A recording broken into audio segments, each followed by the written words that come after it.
Hello everybody, welcome back to Alan Wall's Photography. This is Alan, and this is the third and final section of the second part of the lighting series.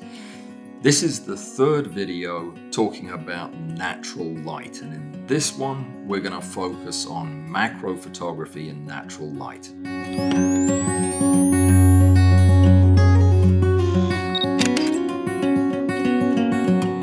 Before we get started, a huge thank you to my Patreon supporters and the supporters through my website.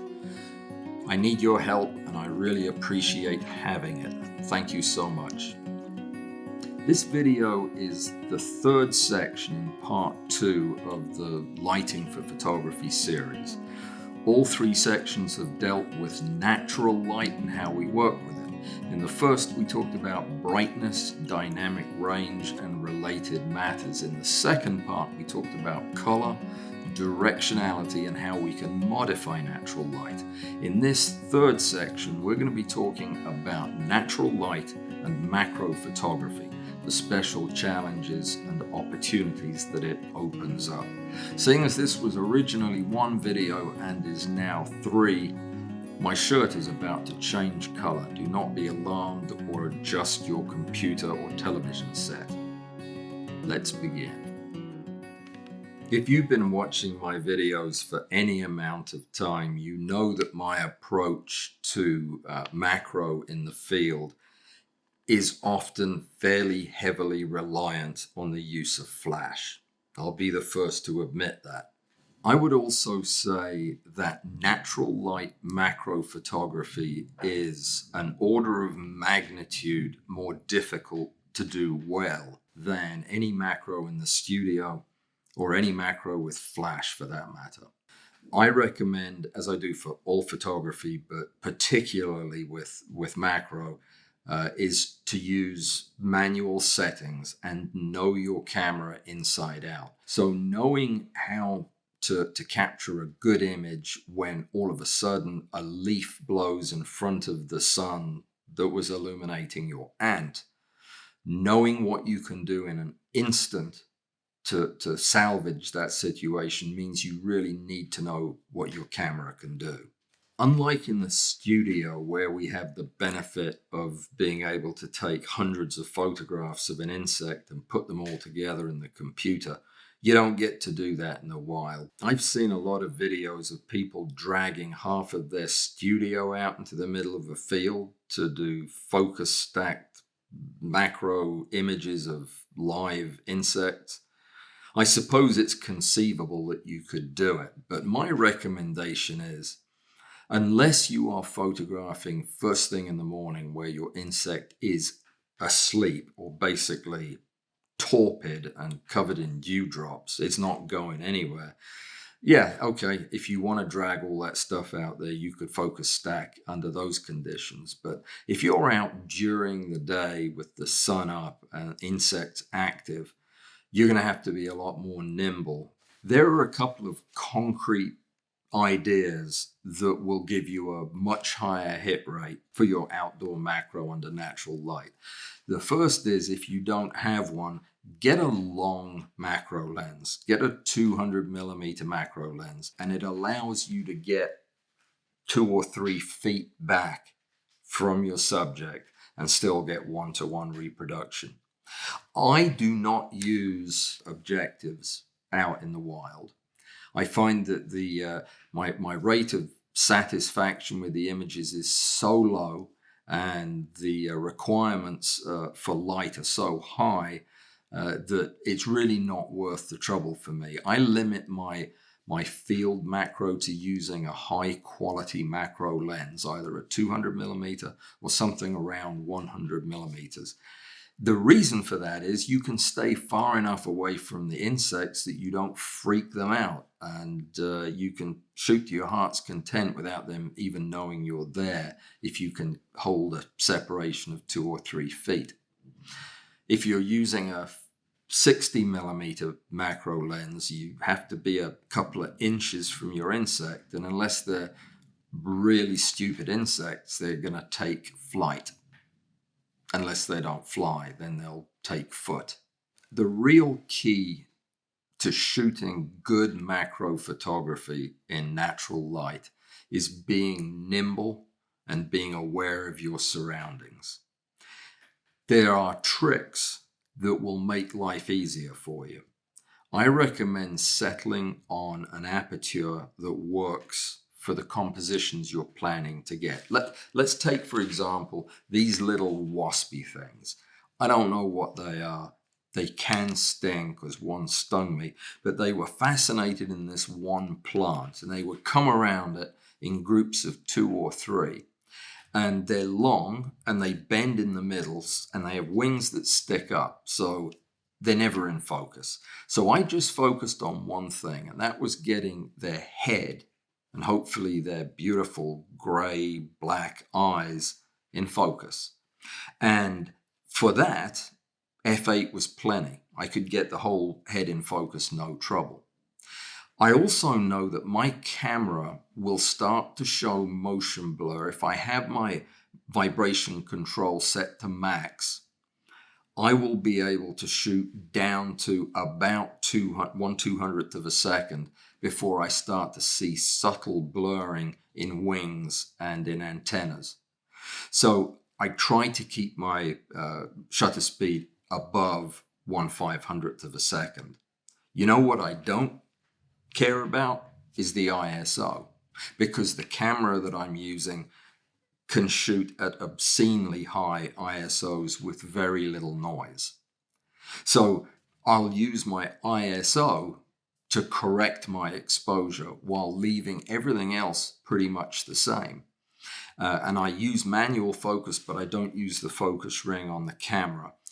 Seeing as I am always trying to use the lens at 1:1, I'm at my working distance. Usually I'm close as I can get. My main problem is getting inside the minimum focus zone and not being able to focus. So I don't really touch the focus ring, and I never use autofocus. I just gently move back and forth with the camera once I'm at that minimal focal distance, and I fire a shot every time the eyes are in focus. And that is how I get around the shifting light. If the sun passes behind a cloud and the light intensity drops instantly by 2 stops, that is a quick twist of the ISO button. I have a button assigned for ISO so that I can rapidly change that to allow me to compensate for those 2 stops without having to mess with aperture or shutter speed. Because if you allow yourself to use shutter speed, you'll find out when you get home that you spent the whole afternoon shooting at 1/50th of a second and none of your images are usable. Position yourself carefully when doing macro in the field. Remember, your subject is tiny and you are gigantic, or in my case, humongous, and you cast a big shadow. So be very conscious of that.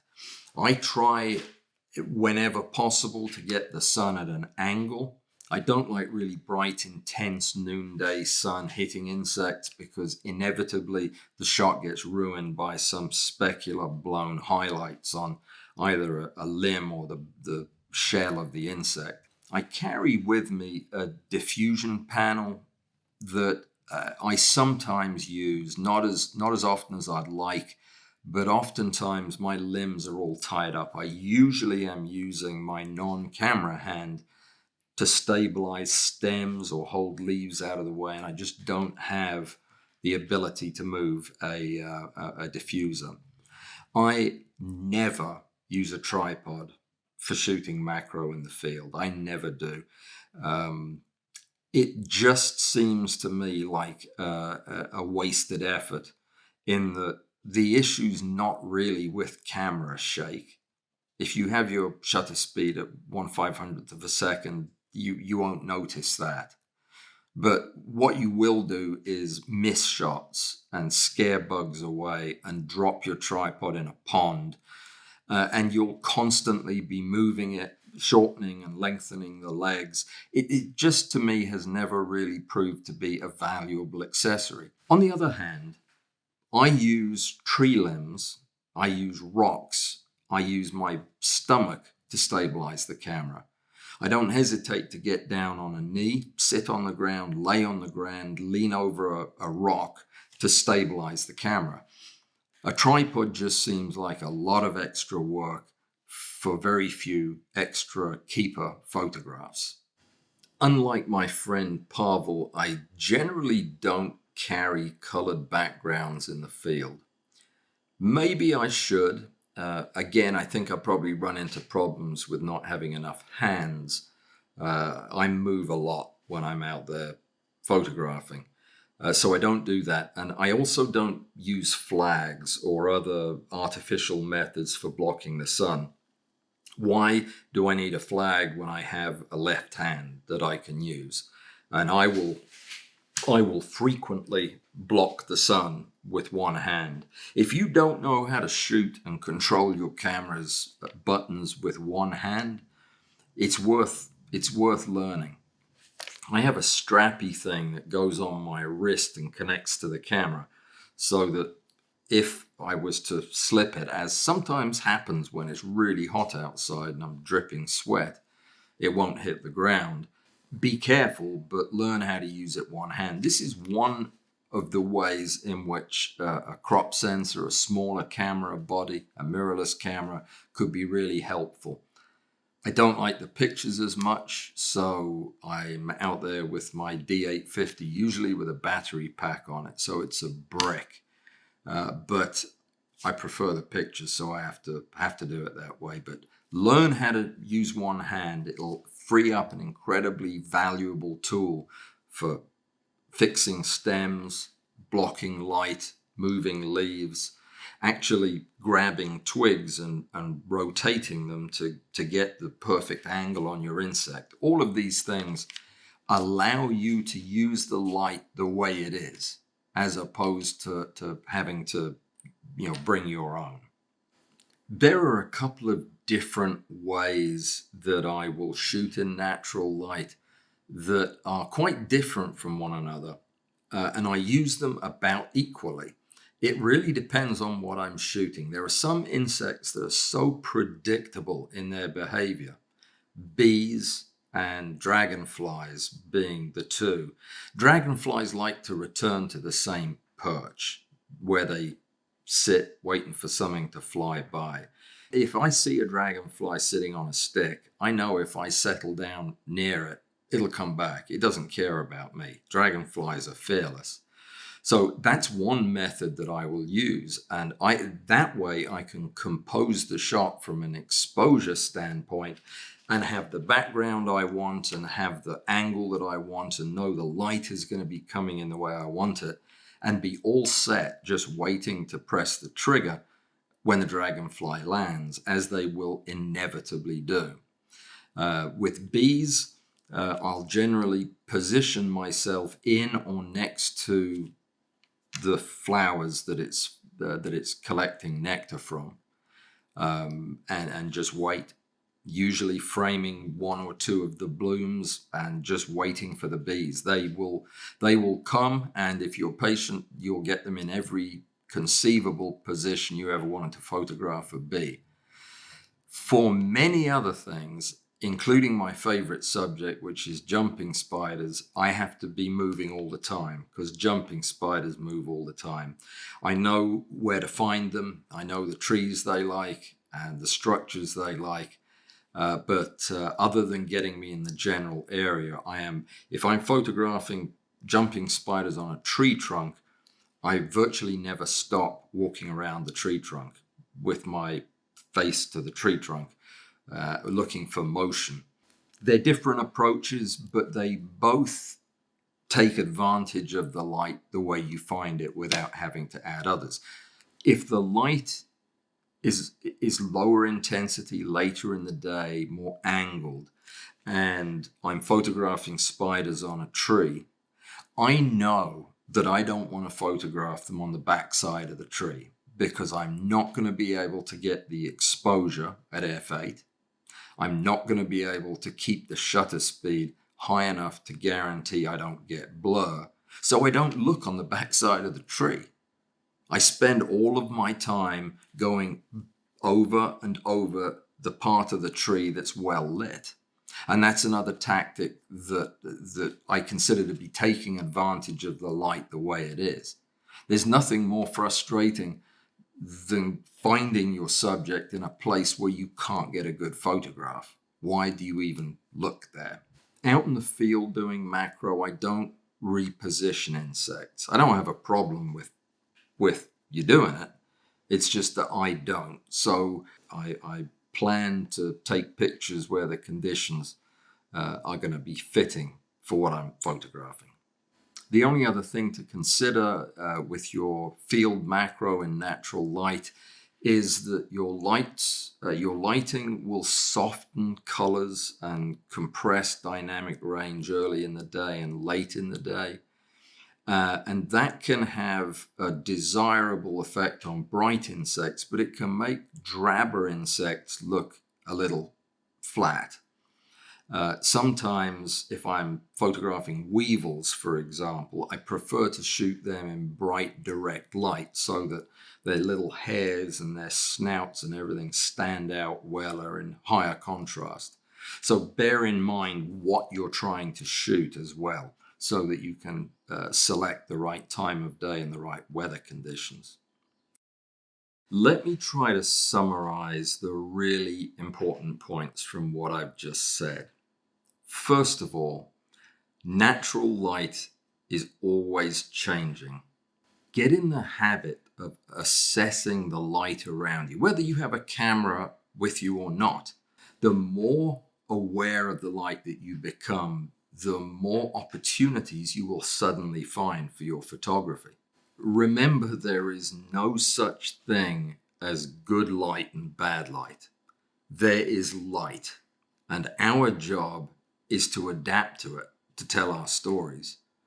So chopping out big chunks of the day because you don't think the light's any good, it is really more of a judgment about what you think of your ability to adapt to the light. And don't put up with that. Take it as a challenge and learn what you can do with the light that you're given. Learn how to quickly and instinctively shoot bracketed shots. Practice it every chance you get. And when in doubt, bracket. These two are very, very important. Shoot in manual, shoot in raw. Pay attention to highlights. Blown highlights will ruin your photograph. Blown shadows might not. Learn how to use your histogram and believe what it tells you. Do you think we should quit now? When I do these high density, detail rich videos, towards the end I get the strongest feeling that I am talking to myself. I guess, as with my history of educating adults, I'm well aware how short the human attention span is. And I can just see the last of you either dozing off in your Barker lounger or just going to bed. If this was useful and you want to have access to more of it, please subscribe to the channel and hit that ring button so that we can let you know when another video is put up. I'll be back in a few days with Incandescent Light, part 3 of the lighting series. Until then, stay safe, be well, learn how to play the hurdy-gurdy or the theremin. I'd like to see that. And I'll see you in a few days. Take care.